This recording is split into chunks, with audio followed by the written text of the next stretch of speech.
ETF index mutual funds నేర్చుకుని stock మార్కెట్లో రాణించాలనుకుంటున్నారా? వెంటనే ఈ నెంబర్కి కాల్ చేయండి.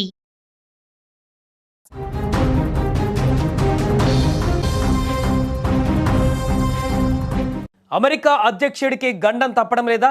అగ్రరాజ్యాధినేతను అంతమొందించేందుకు మళ్లీ స్కెచ్ వేశారా? అవుననే అంటున్నాయి తాజా పరిణామాలు. ఫ్లోరిడాలోని డొనాల్డ్ ట్రంప్ అత్యంత విలాసవంతమైనటువంటి నివాసం మార్-ఏ-లాగో రణరంగంగా మారింది. ఒక యువకుడు నేరుగా ట్రంప్ కోటలోకి చొరబడేటువంటి ప్రయత్నం చేయడం ప్రపంచవ్యాప్తంగా ఇప్పుడు సంచలనం సృష్టిస్తోంది. ఆదివారం సాయంత్రం అందరూ ప్రశాంతంగా ఉన్న సమయంలో మార్-ఏ-లాగో ఎస్టేట్ వెలుపల ఒక్కసారిగా తుపాకీ శబ్దాలు వినిపించాయి. ఒక యువకుడు అత్యంత ప్రమాదకరమైనటువంటి ఆయుధాలతో సెక్యూరిటీ వలయాన్ని ఛేదించుకొని లోపలికి దూసుకొచ్చాడు. అతడి చేతిలో ఒక సెమీ ఆటోమేటిక్ గన్, మరో చేతిలో మండే స్వభావం ఉన్నటువంటి పెట్రోల్ క్యాన్ ఉన్నాయి.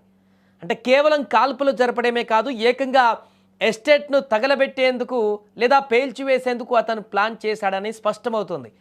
అయితే అక్కడ పహారా కాస్తున్న సీక్రెట్ సర్వీస్ ఏజెంట్లు క్షణాల్లో స్పందించి అతన్ని హెచ్చరించారు. అతను వినకపోవడంతో తప్పనిసరి పరిస్థితుల్లో కాల్పులు జరిపారు. ఆ కాల్పుల్లో దుండగుడు అక్కడికక్కడే కుప్పకూలిపోయాడు. దీంతో ఈ యొక్క వ్యక్తి అక్కడ చనిపోవడం జరిగింది. ఈ ఘటనపైన యుఎస్ సీక్రెట్ సర్వీస్ ప్రతినిధి ఆంటోనీ ఎక్స్ వేదికగా సంచలన విషయాలు వెల్లడించారు. మా భద్రతా సిబ్బంది అత్యంత అప్రమత్తంగా ఉన్నారు. ఒక అగంతకుడు చట్టవిరుద్ధంగా ఆయుధాలతో నివాసంలోకి చొరబడ్డాడు. ఆ గందరగోళంలో మా ఏజెంట్లకు ఎలాంటి గాయాలు కాలేదు, కానీ నిందితుడు మాత్రం మరణించాడు అని ఆయన ధృవీకరించారు. నిందితుడి వద్ద దొరికినటువంటి ఆధారాలను బట్టి అతను ఎక్కడి నుంచి వచ్చాడు, అతనికి ఎవరైనా సహకరించారా అనేటువంటి కోణంలో FBI ముమ్మర దర్యాప్తు చేస్తుంది ఇప్పుడు. సో దీంతో ఘటన జరిగినటువంటి సమయంలో ట్రంప్ తన నివాసంలో లేరని అధికారులు స్పష్టం చేశారు. సాధారణంగా వారాంతాలలో ట్రంప్ మార్-ఏ-లాగోలో గడుపుతారు. బహుశా ఆయన అక్కడే ఉంటారనే ఉద్దేశంతో ఈ పక్కా ప్లాన్ జరిగిందని నిఘా వర్గాలు అనుమానిస్తున్నాయి. ఒకవేళ ట్రంప్ కనుక అక్కడ ఉంటే పరిస్థితి ఎంత దారుణంగా ఉండేదో ఊహించుకుంటేనే ఒళ్ళు గగ్గుర్లు పడుస్తుంది. ప్రస్తుతం ఆయన అత్యంత కట్టుదిట్టమైన భద్రతా మధ్య సురక్షిత ప్రాంతంలో ఉన్నట్లుగా తెలుస్తోంది. ఇక ఇది ఒకటా రెండా ట్రంప్పై వరుసగా జరుగుతున్నటువంటి దాడులు చూస్తుంటే ఇవి యాదృచ్ఛికంగా జరుగుతున్నవి కావు అనిపిస్తుంది. గతేడాది జూలైలో పెన్సిల్వేనియాలో ర్యాలీలో మాథ్యూ క్రూక్స్ అనే యువకుడు జరిపిన కాల్పులో ట్రంప్ త్రుటిలో ప్రాణాపాయం నుంచి తప్పించుకున్నారు. ఆ తూట ఆయన చెవిని తాకుతూ వెళ్ళింది. ఆ తర్వాత సెప్టెంబర్లో గోల్ఫ్ కోర్సులో రయాన్ రూత్ అనే వ్యక్తి స్నిప్పర్ గన్తో వేచి ఉండడం కలకలం రేపింది. అతనిని మొన్ననే కోర్టు యావజ్జీవ శిక్ష విధించింది. ఇప్పుడు ఫిబ్రవరి 2026 ఫిబ్రవరి మళ్ళీ అదే రిపీట్ అవ్వడం, అది కూడా పెట్రోల్ క్యాన్ లాంటి బాంబులతో రావడం చూస్తుంటే ట్రంప్ను అంతమొందించేందుకు బలమైనటువంటి శక్తులు వెనక ఉన్నాయా అన్నటువంటి అనుమానాలు ఇప్పుడు బలపడుతున్నాయి. అసలు ప్రపంచంలోనే అత్యంత శక్తివంతమైన వ్యక్తిగా పరిగణించబడే అమెరికా అధ్యక్షుడి నివాసంలోకి ఒక సామాన్య యువకుడు గన్ పట్టుకొని ఎలా రాగలిగాడు? ఇది భద్రతా వైఫల్యమా లేక కావాలనే జరుగుతున్న లోపమా? ఇప్పటికే అమెరికా రాజకీయాలలో ఈ అంశము చిచ్చురేపుతోంది. FBI రంగంలోకి దిగింది. నిందితుడి ఫోన్, ల్యాప్టాప్ స్వాధీనం చేసుకున్నారు. రేపటిలోపు ఈ మిస్టరీ వీడేటువంటి అవకాశం ఉంది. అమెరికా అధ్యక్షుడి భద్రతపైన నెలకొన్న ఈ ఉత్కంఠకు తెరపడాలంటే మరికొన్ని గంటలు వేచి ఉండాలి. ఇది ఇప్పటి వరకు ఉన్నటువంటి సమాచారం. ఏదేమైనా వరుసగా జరుగుతున్నటువంటి ఘటనలు అయితే అమెరికా అధ్యక్షుడి భద్రతపైన సందేహాలు కలగజేస్తున్నాయి.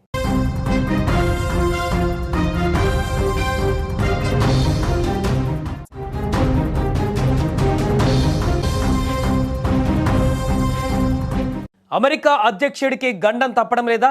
అగ్రరాజ్యాధినేతను అంతమొందించేందుకు మళ్లీ స్కెచ్ వేశారా? అవుననే అంటున్నాయి తాజా పరిణామాలు. ఫ్లోరిడాలోని డొనాల్డ్ ట్రంప్ అత్యంత విలాసవంతమైనటువంటి నివాసం మార్-ఏ-లాగో రణరంగంగా మారింది. ఒక యువకుడు నేరుగా ట్రంప్ కోటలోకి చొరబడేటువంటి ప్రయత్నం చేయడం ప్రపంచవ్యాప్తంగా ఇప్పుడు సంచలనం సృష్టిస్తోంది. ఆదివారం సాయంత్రం అందరూ ప్రశాంతంగా ఉన్న సమయంలో మార్-ఏ-లాగో ఎస్టేట్ వెలుపల ఒక్కసారిగా తుపాకీ శబ్దాలు వినిపించాయి. ఒక యువకుడు అత్యంత ప్రమాదకరమైనటువంటి ఆయుధాలతో సెక్యూరిటీ వలయాన్ని ఛేదించుకొని లోపలికి దూసుకొచ్చాడు. అతడి చేతిలో ఒక సెమీ ఆటోమేటిక్ గన్, మరో చేతిలో మండే స్వభావం ఉన్నటువంటి పెట్రోల్ క్యాన్ ఉన్నాయి. అంటే కేవలం కాల్పులు జరపడమే కాదు, ఏకంగా ఎస్టేట్ను తగలబెట్టేందుకు లేదా పేల్చివేసేందుకు అతను ప్లాన్ చేశాడని స్పష్టమవుతుంది. అయితే అక్కడ పహారా కాస్తున్న సీక్రెట్ సర్వీస్ ఏజెంట్లు క్షణాల్లో స్పందించి అతన్ని హెచ్చరించారు. అతను వినకపోవడంతో తప్పనిసరి పరిస్థితుల్లో కాల్పులు జరిపారు. ఆ కాల్పుల్లో దుండగుడు అక్కడికక్కడే కుప్పకూలిపోయాడు. దీంతో ఈ యొక్క వ్యక్తి అక్కడ చనిపోవడం జరిగింది. ఈ ఘటనపైన యుఎస్ సీక్రెట్ సర్వీస్ ప్రతినిధి ఆంటోనీ ఎక్స్ వేదికగా సంచలన విషయాలు వెల్లడించారు. మా భద్రతా సిబ్బంది అత్యంత అప్రమత్తంగా ఉన్నారు. ఒక అగంతకుడు చట్టవిరుద్ధంగా ఆయుధాలతో నివాసంలోకి చొరబడ్డాడు. ఆ గందరగోళంలో మా ఏజెంట్లకు ఎలాంటి గాయాలు కాలేదు, కానీ నిందితుడు మాత్రం మరణించాడు అని ఆయన ధృవీకరించారు. నిందితుడి వద్ద దొరికినటువంటి ఆధారాలను బట్టి అతను ఎక్కడి నుంచి వచ్చాడు, అతనికి ఎవరైనా సహకరించారా అనేటువంటి కోణంలో FBI ముమ్మర దర్యాప్తు చేస్తుంది ఇప్పుడు. సో దీంతో ఘటన జరిగినటువంటి సమయంలో ట్రంప్ తన నివాసంలో లేరని అధికారులు స్పష్టం చేశారు. సాధారణంగా వారాంతాలలో ట్రంప్ మారియే లాగోలో గడుపుతారు. బహుశా ఆయన అక్కడే ఉంటారనే ఉద్దేశంతో ఈ పక్కా ప్లాన్ జరిగిందనే నిఘా వర్గాలు అనుమానిస్తున్నాయి. ఒకవేళ ట్రంప్ గనక అక్కడ ఉంటే పరిస్థితి ఎంత దారుణంగా ఉండేదో ఊహించుకుంటేనే ఒళ్ళు గగ్గుర్లు పడుస్తుంది. ప్రస్తుతం ఆయన అత్యంత కట్టుదిట్టమైన భద్రతా మధ్య సురక్షిత ప్రాంతంలో ఉన్నట్లుగా తెలుస్తోంది. ఇక ఇది ఒకటా రెండా ట్రంప్పై వరుసగా జరుగుతున్నటువంటి దాడులు చూస్తుంటే ఇవి యాదృచ్ఛికంగా జరుగుతున్నవి కావు అనిపిస్తుంది. గతేడాది జూలైలో పెన్సిల్వేనియాలో ర్యాలీలో మాథ్యూ క్రూక్స్ అనే యువకుడు జరిపిన కాల్పులో ట్రంప్ త్రుటిలో ప్రాణాపాయం నుంచి తప్పించుకున్నారు. ఆ తూట ఆయన చెవిని తాకుతూ వెళ్ళింది. ఆ తర్వాత సెప్టెంబర్లో గోల్ఫ్ కోర్సులో రయాన్ రూత్ అనే వ్యక్తి స్నిప్పర్ గన్తో వేచి ఉండడం కలకలం రేపింది.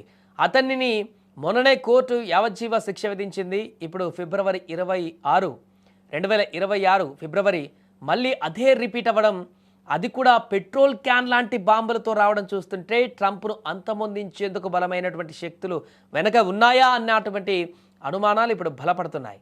అసలు ప్రపంచంలోనే అత్యంత శక్తివంతమైన వ్యక్తిగా పరిగణించబడే అమెరికా అధ్యక్షుడి నివాసంలోకి ఒక సామాన్య యువకుడు గన్ పట్టుకొని ఎలా రాగలిగాడు? ఇది భద్రతా వైఫల్యమా లేక కావాలనే జరుగుతున్న లోపమా?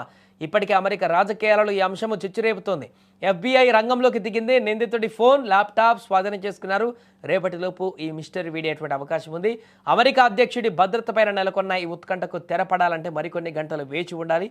ఇది ఇప్పటి వరకు ఉన్నటువంటి సమాచారం. ఏదేమైనా వరుసగా జరుగుతున్నటువంటి ఘటనలు అయితే అమెరికా అధ్యక్షుడి భద్రత పైన సందేహాలు కలగజేస్తున్నాయి.